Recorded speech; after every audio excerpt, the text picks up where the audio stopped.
할렐루야! 오늘 예수님 부활하셨습니다. 그 부활의 은혜와 은총이 우리의 삶 속에서 날마다 우리의 소망하는 것들이 이루어지고 은혜와 응답으로 시온의 대로가 열려지는 주님과 교통하며 살아계신 하나님의 임재를 통한 영광과 은혜와 복으로 우리의 모든 삶의 영역에서 나타나게 되기를 주님의 이름으로 축원합니다. 오늘 저는 우리가 함께 합독한 이 본문의 말씀을 근거로 해서 엠마오의 길이라고 하는 제목을 가지고 잠시 한번 은혜를 나누겠습니다. 하나님께서 동물과 또 식물들을 창조하실 때 하루는 저녁에 깊은 생각에 잠기시다가 새 한 마리를 창조하셨습니다. 그런데 그 고민하다가 하나님께서 창조하신 한 마리의 새는 온통 그 색깔이 잿빛 회색으로 온 전체가 색깔이 잿빛색으로 물들어 있는 새였습니다. 그리고 그 새를 만들고 나서 그 새의 이름을 진홍 가슴새라고 이름을 만들어 주셨습니다. 그러니까 이 새가 다시 하나님 앞에 됨으로써 하나님 앞에 질문을 합니다. 하나님, 저는 이렇게 온통 색깔이 잿빛색으로 회색빛인데 왜 이름은 제 색깔에 걸맞지 않게 진홍 가슴새로 이름을 주어 주셨습니까? 하니까 하나님께서 이 진홍 가슴새라고 이름을 지은 잿빛 회색 새에게 그렇게 대답을 해 주셨어요. 네가 나중에 세월이 흘러서 진정한 사랑의 의미와 깊이를 알게 되어질 때 진홍 가슴새라고 하는 그 이름의 뜻을 비로소 알게 될 것이다 하면서 이 진홍 가슴새에게 하나님이 말씀해 주셨어요. 그리고 세월이 흘렀습니다. 많은 시간이 흘러서 이 진홍 가슴새의 둥지 근처에 한 십자가가 세워지게 되어졌는데 그 십자가에는 한 사람이 피를 흘리고 양발과 양손에 대못이 박히고 머리에는 피가 뚝뚝 흘러내리는 그 가시관이 머리에 박혀 있는 피를 범벅이 되어 흘러내리는 한 사람이 십자가에 달려있는 모습을 가까운 둥지에서 이 진홍 가슴새는 발견하게 되었습니다. 그래서 십자가에 달린 피 흘린 그 가시관에서 검붉은 피가 뚝뚝뚝 흘러내리는 그 피를 바라보면서 이 진홍 가슴새는 마음속에 불쌍한 생각이 끊임없이 들었어요. 그래서 둥지에 날아가서 그 살이 박혀서 검붉은 피가 흐르는 가시관을 그 가시에 살이 뚫고 들어간 가시를 하나씩 빼내어 밖으로 떨어뜨리기 시작했어요. 그런데 이 진홍 가슴새가 그 피가 박힌 가시관을 그 가시를 하나 뺄 때마다 검붉은 피가 머리에서 뜨겁게 솟아오르는 것이었어요. 그럴 때마다 이 진홍 가슴새는 온통 몸에 그 검붉은 피가 뒤집어 쓰게 되어졌고 또 피가 씌어지면서도 너무 불쌍해서 그 가시를 머리에서 하나하나 뽑아내기 시작했어요. 나중에 뽑아낼 때마다 그 피는 계속해서 이 진홍 가슴새의 온몸을 핏빛으로 물들이게 되어졌고 더 이상 이제는 가시를 뽑을 수가 없어서 자기 둥지에 돌아오게 되어졌어요. 왜냐하면 가시를 뽑는 중에 피범벅이 되어서 그 십자가에 달린 사람은 죽음을 맞이하게 되어졌고 더 이상 가시를 뽑을 수가 없었고 뽑을 필요가 없어서 피범벅이 된 상태에서 이 진홍 가슴새는 자기의 둥지로 돌아오게 되어졌습니다. 그리고 나서 자기의 그 몸을 원래 잿빛 색깔로 나타내기 위해서 물로 씻고 또 물로 씻고 물속으로 들어가서 씻었는데 이상하게도 다른 곳은 다 지워졌는데 이 목 부위와 가슴에 시작되어지는 부위에는 그 붉은 빛이 지워지지 않고 더욱더 선명해지는 자신의 모습을 발견하게 되어졌어요. 그리고 나서 다시 목욕을 해도 이 검붉은 진홍빛은 지워지지 않았고 그 핏빛색으로 이 진홍 가슴새는 운명적인 삶을 살아가게 되었습니다. 여러분, 우리 하나님의 자녀들은 그리스도의 보혈로 뿌려진 하나님의 자녀로 인쳐주신 하나님의 백성임을 잊지 말아야 됩니다.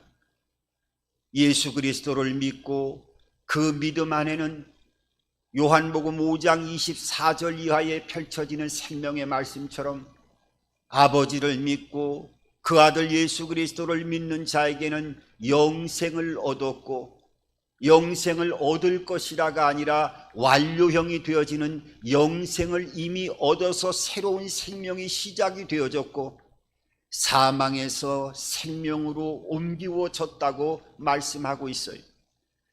그래서 우리 하나님의 자녀들은 이 고난주간을 통하여 부활주의를 맞는 오늘 이 부활절 예배를 통해서 이것이 예식에 그치는 것이 아니라 우리의 삶의 현장에서 새로운 부활의 삶이 시작이 되어졌고 이 삶은 주님 오시는 그날까지 이 땅에서도 우리의 가정이 부활되어지는 또 우리의 모든 건강도 부활되어지고 우리의 산업도 부활되어지고 우리의 기도하고 소망하는 모든 것들도 부활로 이루어지는 생명과 축복의 삶을 살아가야 될 줄 믿습니다.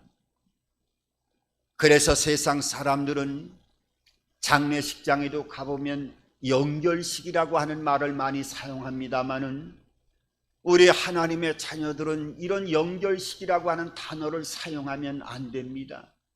영결식은 말 그대로 영원한 작별이라고 하는 의미를 가지고 있는데 세상 사람들은 이 땅에서 삶을 살아가다 육신의 장막이 무너지면 모든 것들이 끝났다라고 생각하며 허망하게 부질없는 인생을 논하고 또한 허탈감에서 푸념하는 절망에 갇히는 그런 시간들을 가질 수 있겠습니다만 우리 하나님의 자녀들은 육신의 장막이 무너지는 그날에 내 안에 계신 성령께서 내 영을 붙드시고 영원한 육체와 분리된 상태에서 영원한 세계로 이어지기 때문에 영원한 작별이 아니라 영원한 생명의 세계로 이어져 감을 알아야 됩니다. 그래서 기독교에서는 죽음이라 죽는다라고 하는 표현을 사용하는 것이 아니라 성경의 원문을 다 보면은 잠을 잔다, 잠을 잔다, 잠을 자는 것이라고 말씀하고 있어요. 잠을 자는 것은 언젠가는 반드시 그 잠에서 깨어날 것을 전제로 하고 있기 때문에 그리스도인 이 그리스도 안에서 보혈의 대속을 통한 놀라운 은혜와 은총이 부활의 첫 열매가 되신 주님의 발자취를 쫓아서 예수를 믿기만 하면 부활의 두 번째, 세 번째 부활의 연속적인 하나님의 백성으로 영원한 생명의 자녀가 되어진다고 하는 것을 잊지 말고 그 은혜 안에서 하나님의 은택을 누려나가는 삶을 살아가야 될 줄 믿습니다. 여러분, 오늘 이 본문을 배경으로 하고 있는 엠마오의 도상, 예루살렘, 예수님이 부활하신 그 예루살렘에서 오늘 성경을 보니까 약 25리가 되어지는 그 엠마오로 가는 두 제자에게 오늘 부활하신 예수님께서 함께 동행하시고 또 그 은혜 안에서 엠마오에 머무를 때에는 또 그 가슴이 뜨거워지는 은혜를 통해서 주님께서 잠시 부활의 모습을 오늘 이 엠마오에 함께했던 제자들에게 보이시고 또 순간에 사라지시는 모습을 통해서 두 제자가 십자가의 죽음을 통해서 모든 것들을 절망감에 오늘 본문의 17절에 보면 슬픈 빛을 띄우고 엠마오에 돌아가는 중에 그 부활의 주님을 만나고 그 확신 가운데서 다시 예루살렘으로 달려와서 그 부활의 놀라운 영광을 전하는 모습이 오늘 이 부활 예배를 통해서 오늘 본문의 말씀은 우리들에게 밝혀주고 있습니다. 그런데 오늘 이 본문을 배경으로 하고 있는 이 엠마오라고 하는 마을의 배경을 하고 있는 가운데 세계적인 아주 유명한 화가가 있는데 그 네덜란드 출신 엠브란트라고 하는 이 유명한 화가가 세계적인 명화를 그렸는데 그 명화가 이름이 바로 엠마오의 도상이라고 하는 그런 유명한 오늘 이 부활을 기념하는 이 본문을 배경으로 하고 있는 그림을 통해서 많은 사람들에게 그 부활의 생명의 역사와 영감을 불어넣어 주는 아주 놀라운 은혜를 주는 감동적인 명화를 그린 그 엠브란트라고 하는 사람은 사실은 아주 행복한 그런 삶을 살아갔던 사람이었어요. 결혼해서 아내도 없고 행복한 가정생활을 이루어 나가다가 어느 날 아내가 죽음을 맞이하게 되어지지요. 그래서 이 렘브란트라고 하는 사람은 엄청난 충격을 받습니다. 결혼하고 그 결혼한 상태에서 결혼 생활에 그 아름다운 삶을 영위해 나가는 과정 가운데 사랑하는 아내와 작별을 했다고 하는 것을 믿을 수가 없었고 그 고통의 나날의 시간으로 인해서 잠을 이루지 못하고 절망감, 고뇌감에서 날마다 몸부림치는 삶을 살아갔습니다. 그러다가 어느 날 문득 깨닫게 되어지죠.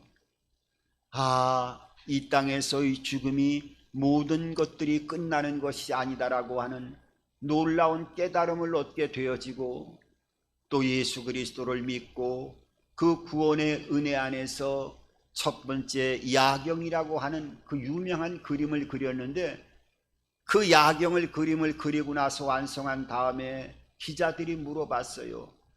이 그림의 값어치를 매긴다고 하면 얼마 정도 받을 수 있는 금액입니까? 라고 그림입니까? 라고 물어봤을 때 그 첫 번째 작품이 야경이라고 하는 그림을 그리고 나서 대답할 때는 이 그림은 내 아내의 죽음을 통해서 깨달은 비밀을 가지고 그린 그림이기 때문에 값으로는 절대로 환산할 수가 없습니다라고 하면서 그 첫 작품 야경에 대해서 발표를 했습니다마는 그 이후에 오늘 본문을 배경으로 하고 있는 엠마오의 도상이라고 하는 그 그림은 부활의 주님과 제자들이 엠마오로 가는 그 길가에서 나무들의 그 모습을 보면 나무들이 그 푸른색을 띠기 전에 겨울에 움츠렸다 죽은 것 같던 가지가 푸른색이 되기 전에 중간 정도의 색이 되어지는 그 물을 빨아 올려서 아주 연록색으로 생명이 샥 나무를 통하여 빨아들여 새로운 생명의 놀라운 모습으로 보여지는 그 연록색의 이파리로 온통 나무들이 역동감이 넘쳐나는 그림으로 그려지는 이 엠마오의 도상이라고 하는 그림을 그리게 되어졌는데 그 그림을 그릴 때에는 이 렘브란트가 성경에 그러니까 원문을 배경으로 하고 있는 여러 성경들이 있는데 성경을 18권의 성경을 갖다가 독파한 이후에 그린 그림이 엠마오라고 하는 도상이라고 하는 그림을 그렸는데 이 그림의 값어치를 물을 때에는 이 렘브란트는 그렇게 얘기를 했습니다. 내가 이 그림이야말로 부활의 신비를 체험한 이후에 내가 이 위대한 그림을 그렸다라고 스스로 표현하면서 죽음으로 모든 것이 끝나는 것이 아니라 영원한 부활의 문이 열렸다라고 하는 고백을 통해서 그 예수 그리스도의 은혜 안에서 부활의 확신 가운데 생명의 역사를 그린 그림으로 아주 정평이 나 있는 것을 보게 됩니다. 여러분, 우리의 삶은 이 땅에서 끝나는 것이 아니에요. 오늘 성경을 배경으로 하고 있는 이 엠마오라고 하는 이 마을은, 물론 오늘 성경은 예루살렘에서 25리 정도 떨어진 실제적인 마을이라고 이렇게 성경은 말씀하고 있습니다마는 이 원문의 뜻을 잘 살펴보면 엠마오라고 하는 뜻은 바로 알지 못하는 길, 모르는 길이라고 하는 뜻을 가지고 있어요. 그러니까 방황하는 길, 방탕하는 길, 세상의 길이라고 하는 그 미지의 세계, 내가 5분 뒤에 10분 뒤에 한 치 앞도 알 수 없는 것처럼 세상을 살아가는 가운데 한 치도 알 수 없는 모르는 인생길을 의미하고 있는 것이 오늘 본문에 나오는 엠마오라고 하는 뜻을 가지고 있습니다. 하기야 우리가 이 땅을 살아가면서 진짜 알 수 없는 인생의 길을 걸어가고 낙심하고 또 절망하는 가운데 인생의 희노애락을 겪으면서 많은 영역에서 인생의 또한 고통 가운데 좌절하는 삶을 살아가는 우리의 모습을 발견할 때가 얼마나 많이 있는지 모릅니다. 하지만은 이 절망의 슬픈 빛을 띄웠던 제자들이 결국은 예수 그리스도를 만나고 부활의 주님을 만날 때 그 돌아왔던 부활하셨던 예루살렘이라고 하는 곳으로 다시 가서 그 부활의 소식을 나타내고 전하는 부활의 통로가 되어지는 하나님의 은혜와 은총을 입는 삶을 오늘 이 엠마오의 길을 통해서 우리들에게 말씀하고 있어요.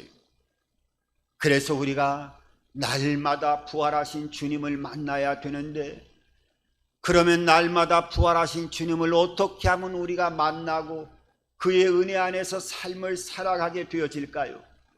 제일 먼저 오늘 이 엠마오의 도상을 통해서 우리들에게 보여주고 있는 것은, 우리가 진정한 복된 삶을 살아가기 위해서는 무엇보다도 영의 눈이 열려지는 삶을 반드시 살아가야 된다고 하는 것을 말씀하고 있어요. 오늘 제자들과 함께 부활의 주님이 함께 그 절망 가운데 엠마오로 슬픈 빛을 띄우고 가는 제자들에게 부활의 주님이 함께 동행하고 있음에도 불구하고 오늘 성경은 눈이 가리워져서 이 옆에 동행하고 있던 예수님을 보지 못했다고 성경은 말씀하고 있어요. 오늘 성경을 보게 되면 16절에 이렇게 말씀합니다. 그들의 눈이 가리워져 그인 줄 알아보지 못하였거늘. 눈이 가리워져서 함께 동행하고 있었음에도 불구하고 눈이 가리워져서 부활의 주님을 보지 못했다고 말씀하고 있어요. 결국은 31절에 보니까 뭐라고 말씀합니까? 그들의 눈이 밝아져 그인 줄 알아보시더니 예수는 그들에게 보이지 아니하시는지라. 눈이 가리워지면 부활하신 주님이 옆에 동행하고 있음에도 내 옆에 계신 부활의 주님을 보지 못하는 우를 범하고 신앙의 삶을 살아갈 수 있다라고 하는 것을 오늘 이 부활의 아침에 우리들에게 주님께서는 깨닫게 해주시고, 영적인 눈이 반드시 밝아져야만이 영의 눈을 떠서 부활의 주님과 동행하고 그 구원의 확신 속에서 날마다 능력 있는 삶을 살아가게 될 것을 말씀하고 있습니다. 여러분, 달나라를 처음 갔던 그 달을 처음에 밟았던 사람은 미국 사람이 아니라 원래 소련의 보스토크라고 하는 우주선을 타고 처음에 달나라에 도착했던 사람은 유리 가가린이라고 하는 사람이었어요. 이 사람이 지금 모스크바의 동상으로도 아주 그 소련에는 영웅으로 취급을 받을 정도로 최초로 전 세계에서도 달을 처음 갔다 온 사람이죠. 달을 갔다가 오고 나서 그 수많은 기자들이 기자의 질문을 할 때 이 유리 가가린이 뭐라고 얘기를 하느냐면, 나는 내가 달에 첫 발을 디디면서 온통 우주를 살펴보아도 하나 발견한 것이 있는데 그것이 무엇이냐 하면 하나님은 온 우주에 계시지 않는다라고 하는 것을 발견했다는 거예요. 그런데 그 뒤를 이어서 달을 밟았던 사람은 우리가 잘 아는 아폴로 11호를 타고 닐 암스트롱이라고 하는 이 우주 선장이 제일 먼저 미국인으로서는 달을 밟았지요. 역시 달을 밟고 나서 또 여러 가지 조사를 하고 지구로 귀환했을 때 많은 기자들이 물었습니다. 달을 갔다 오고 나서 제일 먼저 하고 싶은 말이 어떤 말씀입니까? 라고 인터뷰를 했는데 그 세계 수많은 기자들이 지켜보는 가운데서 닐 암스트롱이라고 하는 이 선장은 그렇게 얘기했습니다. 제가 달을 첫 발을 밟으면서 온 우주의 경이로움을 느끼고 하나님이 이 우주 안에 충만하게 질서 있게 깃들여지고 그 숨결로 온 우주를 운행하신다라고 하는 것을 깨달을 수가 있었습니다. 여러분, 한 사람은 그 우주의 기이한 우주 만물의 참으로 놀라운 그 달을 밟으면서 그가 육신의 눈으로 느꼈던 것과 또 한 사람은 그 달을 밟으면서 경이로운 우주의 모습을 바라보면서 보이지 않는 하나님의 숨결을 느꼈다고 하는 것은 영의 눈이 열린 사람과 영의 눈이 닫힌 사람과의 사고의 그 차이가 얼마나 크고 판이하다라고 하는 것을 우리는 다시 한번 생각해 보아야 됩니다. 우리가 신앙생활하면서 이 영의 눈이 닫혀 있는 삶을 살아간다고 하면 아무리 예배를 드리고 찬양을 하고 기도한다 할지라도 내 옆에서 숨결처럼 부활의 주님께서 나를 도와주시고 인도하시고 함께 하시는 이 부활의 주님을 영의 눈을 떠서 보지 못하는 어리석은 믿음의 길을 걸어간다고 하는 그런 모습을 하나님께서 보신다고 하면 얼마나 큰 안타까움을 가지고 우리 하나님의 자녀들에게 말씀하시겠습니까? 우리는 영의 눈이 열려지는 그 깨어있는 삶을 살아갈 수 있는 부활의 눈을 갖는 저와 여러분들의 모든 영적인 눈이 오늘 이 부활절을 통해서 회복되어지기를 주님의 이름으로 축원합니다. 오늘 그것뿐만 아니라 이 부활절 아침에 이 부활을 주님을 만나기 위해서는 우리의 가슴이 부활이 돼야 됩니다. 영의 눈도 부활이 돼야 되고 우리의 가슴이 만약에 첫사랑이 회복되지 않고 예배를 드릴 때도 냉랭한 그런 마음으로 이 부활절에 성전에 앉아 있다고 하면 우리의 가슴이 뜨거워져야 돼요. 우리의 첫사랑도 뜨거워져야 되고 우리의 신앙도 뜨거워져야 되고 우리의 꿈과 열정도 뜨거워져야 되고 우리의 하나님과의 모든 관계가 뜨거워지게 되어질 때 하나님을 볼 수 있는 은혜를 입는 거예요. 오늘 성경은 가슴이 뜨거워질 때 잠시 주님이 부활의 주님을 볼 수 있었다고 성경은 말씀하고 있어요. 오늘 32절에 보니까 그들이 서로 말하되 길에서 우리에게 말씀하시고 우리에게 성경을 풀어주실 때 우리 속에서 마음이 뜨겁지 아니하더냐 하고, 오늘 하나님 말씀을 보면은 하나님의 말씀을 풀어줄 때 그 가슴이 뜨거워질 때 오늘 주님을 볼 수 있는 놀라운 은혜를 입는 그 비밀을 보여주고 있어요. 여러분, 우리의 신앙생활에서도 가슴이 부활돼야 돼요. 가슴이 뜨거워져야 됩니다. 찬양할 때 가슴이 뜨거워져야 되고, 말씀을 들을 때 가슴이 뜨거워져야 되고, 우리가 기도할 때 가슴이 뜨거워지게 되어질 때 하나님의 임재와 은혜를 체험하는 그 부활의 주님을 하나님의 놀라운 인지하심을 통하여 체험할 수 있는 은혜를 입게 되는 겁니다. 옛날에 어떤 수도사가, 젊은 수도사가 있었어요. 아주까지 수도를 하기 위해서 그 수도원에 들어왔지만은 젊다 보니까 혈기가 있지요. 그래서 이 수도사가 기도를 하기만 하더라도 자꾸 세상 사람들, 세상 모든 생각들이 마음에서 떠올라서 기도가 되질 않는 거예요. 냉랭하고 마음이 차가워져서 기도가 되지 않는 거예요. 더 이상 기도가 할 수가 안 돼서 이 젊은 수도사는 그 수도원의 원장에 가서 자기의 답답한 심정을 토로했습니다. 수도원 원장님, 제가 이렇게 이 수도원에 들어와서 하나님의 영광을 위해서, 주님의 나라를 위해서 이제 헌신하고 충성하고 소원을 들여서 삶을 살아가는데 왜 이렇게 기도가 되질 않고 왜 이렇게 가슴이 냉랭합니까? 이렇게 얘기하니까 그 수도원 원장이 젊은 수도사에게 그렇게 얘기했어요.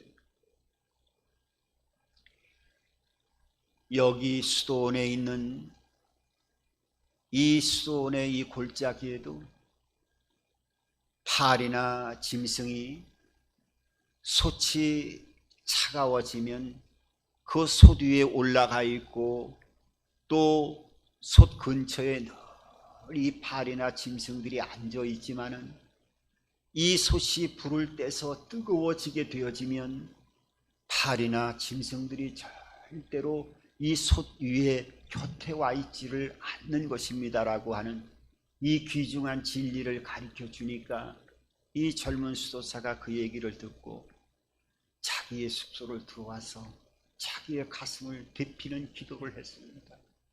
부르짖어 기도하고 뜨겁게 하나님 앞에 서서 기도함으로 인해서 그 가슴이 데펴지고 뜨거워지니까 모든 잡념들이 사라지게 되어지고 하나님의 은혜를 입는 놀라운 은총 안에서 하나님의 역사를 이루어 나가는 일꾼으로 쓰임을 받았다고 하는 것입니다. 우리가 이 부활의 주님을 만나기 위해서는 이 가슴이 뜨거워져야 됩니다. 가슴이 뜨거워지지 않고는 절대로 부활의 주님을 만날 수가 없어요. 오늘 마지막으로는 우리의 발걸음이 부활돼야 됩니다. 여러분, 이제 우리의 발걸음이 가는 곳에 육신을 쫓아가는 그런 마음으로 생각했던 세상의 모든 생각으로 차있던 그런 목적지가 발걸음이었다고 하면 이제는 우리가 가는 모든 앉고 일어서는 곳이 생명으로 역사하고 부활의 증인이 되어지는 발걸음의 삶을 살아가야 돼요. 너희가 육신대로 살면 반드시 죽을 것이로되 영으로 육의 행실을 죽이면 살 것이라 했사오니 육신의 생각은 사망이요 영의 생각은 생명과 평안이라고 하신 이 말씀을 통해서 우리의 모든 앉고 일어서는 발걸음이 그야말로 생명을 전하는 발걸음이 되어야 될 줄 믿습니다. 할렐루야. 그래서 이 부활의 이 아침에 우리가 부활절 예배로 드리고 또한 옛날로 돌아가는 이러한 삶을 살아가는 것이 아니라 이제부터는 우리의 영적인 눈이 열려서 눈이 부활돼야 되고 가슴이 뜨거워지는 부활이 이루어져야 되고 우리의 발걸음이 부활의 발걸음이 되어서 하나님의 전신갑주를 입고 진리의 허리띠를 띠고 믿음의 방패를 가지고 구원의 투구를 쓰고 또한 의에 예비한 복음의 신을 신고 믿음의 방패를 가지고 구원의 투구 하나님의 성령의 검을 가지고 어둠의 진을 멸하고 하나님의 영광과 축복과 생명의 문을 열어갈 수 있는 하나님의 자녀로 쓰임받는 삶을 살아가야 될 줄 믿습니다. 마지막으로 한 가지만 더 말씀드린다고 하면, 어느 병에 걸린 환우가 있었어요. 이 환우는 조그만 병에 걸린 것이 아니라 폐암 말기가 돼서 이제 자기의 생명이 얼마 남지 않았다는 것을 누구보다도 잘 알고 있는 그런 폐암이 온 몸을 썩어 들어간 상태에 죽음을 곧 기다리는 사람이었어요. 그런데 이 사람은 죽음의 날짜가 곧 다가옴에도 불구하고 눈을 뜰 때면 그냥 생각나는 대로 잠깐 기도를 하는 거예요. 그리고 얼굴이 환해지는 모습을 보이고 그 고통과 아픔 속에서도 그 시간만 나면 장문으로 기도하는 것이 아니라 간단하게 기도하면서도 그렇게 마음에 그 담대함과 평안을 찾는 거예요. 그 주변에 있는 사람이 물었어요. 아니, 당신은 그 하나님을 잘 믿는 사람 같은데 그 어떻게 기도하는데 나 같으면 하나님 나를 살려달라고 계속 기도할 터인데 그런 기도도 하지 않는 것 같고 이상하게 짧게 잠깐씩 기도하는 것 같은데 어떻게 그렇게 얼굴이 환해집니까? 라고 물어보니까 이 폐암으로 곧 죽음을 맞이하는 이 환우가 뭐라고 대답을 하느냐 하면, 나는 이 땅에서의 시간이 곧 마지막이 되어짐을 저는 잘 압니다. 그런데 이상하게 기도를 하기만 하면 내가 혼자가 아니라고 하는 것을 늘 깨닫게 되어지기 때문에 나는 기도합니다.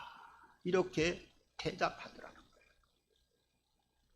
자기의 생명의 죽음을 받아들이면서도 하나님, 나를 살려달라고 몸부림치며 기도하는 것이 아니라 하나님이 내 생명을 거두어 갈 때가 되어졌다고 하면 저의 생명을 받으시되 내가 잠깐 눈을 감고 기도할 때마다 이상하게 이 죽음의 그림자가 나와 함께 있음에도 불구하고 내가 혼자라고 하는 것이 아니라고 하는 것이 무언가 잠깐 기도할 때마다 그 부활의 주님께서 나를 어루만져 주시고 역사하시는 것을 깨닫는 이 은혜를 입었다는 것이야말로 이 땅을 살아가는 동안에 하나님의 큰 은총을 입은 사람의 마지막이 아닌가 하는 생각을 해보게 되어집니다.